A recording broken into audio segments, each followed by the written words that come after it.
Welcome to the Play Review with me, Douglas Schatz.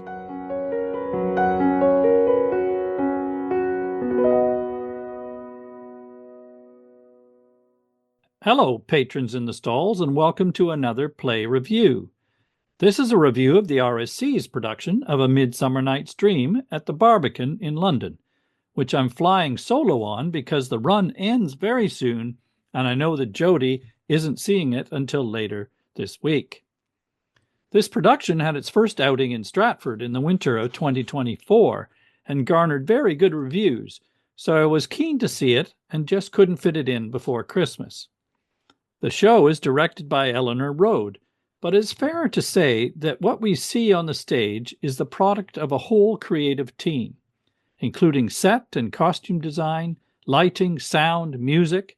There's a live band with scoring composed by Will Gregory, one half of the electronic duo Goldfrapp, not to mention the illusion director and designer. Their collective creativity constructs a visually ravishing, constantly intriguing, anarchic spectacle. The stage is largely bare throughout, with the magical world of the forest and the fairies beautifully conjured with light and sound. A sea of gorgeous paper lanterns glows above. Titania's retinue of fairies are not corporeal, but are evoked with darting pinpoints or surges of colored light and airy voiceover. The principal figures of the forest appear and disappear from the stage in puffs of light and sound. The costuming adds an eccentricity to the whole. The mortal courtiers of Athens are in modern dress, and the whole panoply of royals, fairies, and mechanicals look as if they have raided a vintage shop for late 20th century casual fashions, including nods to mods, punk, and new romantics. The plot of the young lovers chasing each other around the forest is delivered at a frantic pace and with extended bouts of energetic physical scrapping, at the expense at times, I'd say, of clear speech. That said, I did appreciate Ryan Hutton and Nicholas Armfield's clear characterizations of Lysander and Demetrius, respectively, especially as the two men can seem almost indistinguishable in Shakespeare's script. Here, Demetrius is an emotionally uptight yuppie, complete with check shirt and barber jacket, while Lysander is a more common, laddish type, who Hutton imbues with inexhaustible physical energy and posturing. In fact, one of the distinctive joys of the production overall is the precise choreography of movement.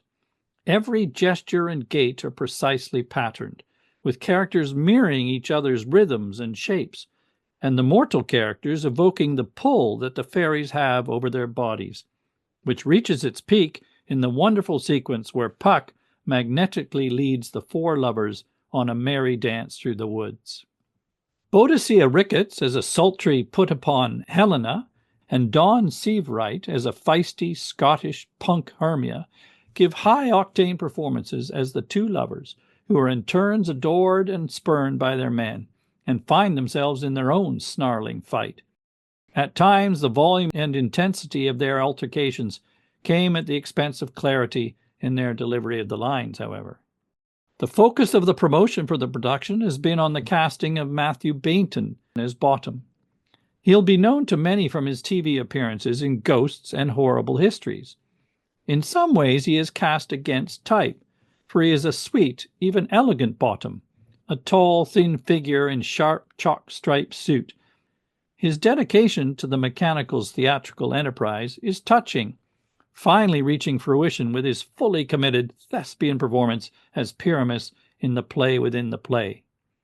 His sensitivity makes him a sympathetic and attractive character, but as a consequence I felt that his night of passion with Titania lacked the requisite bestial sexual power. Andrew Richardson and Serene Saba doubled up as the mortal and fairy king and queen, striking convincing contrasts between their respective doppelgangers. I very much enjoyed the buttoned-up disdain with which Saba's Hippolyta treats Richardson's pathetically fawning Theseus in the first act. Richardson turns the tables, however, as the more masterful Oberon, posturing and vain in a full adamant new romantic uniform. I liked his hint of empathy for the unhappy mortal lovers, and there was a sweetness to his and to Tanya's reconciliation that affirmed their special bond. Catherine Pierce's Puck is an earthy teenage rebel who extracts much comedy from her physical performance and sly mockery of her master. I felt, however, that her coarse attack on the language lacked clarity, or a sense of the sprite's mischievous intelligence, except in the moments when she sang, or ultimately when she slowed down to deliver the play's famous epilogue. Several performances in the smaller parts stood out. Helen Monk's as Rita, rather than Peter Quince, provides an hilarious parody of musical direction in her underscoring the chaotic play within the play on her keyboard. And Adrian Richards took full advantage of his brief moment introducing the court entertainment to milk the comedy and register his disdain.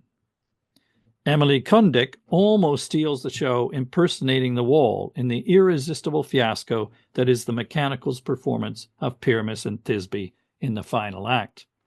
Her barely contained deadpan response to what passes through her chink in the wall is a joy to behold.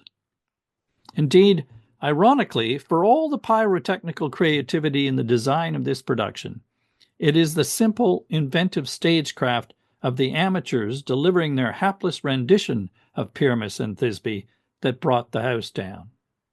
Which in a way is as it should be, because the play is partly about the magic of theatre. A Midsummer Night's Dream finishes its run at the Barbican on Saturday, the 18th of January, so if you're able to pick up a last-minute seat, there is much to enjoy. And for a more serious survey of Shakespeare's first great comedy, don't miss my fascinating conversation with Shakespearean scholar Emma Smith in episode 64 of the Play Podcast. Thanks for listening to another Play Review. See you next time.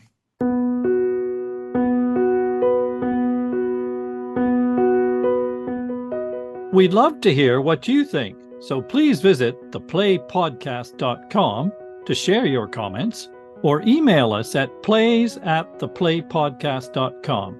Thanks for listening. See you next time.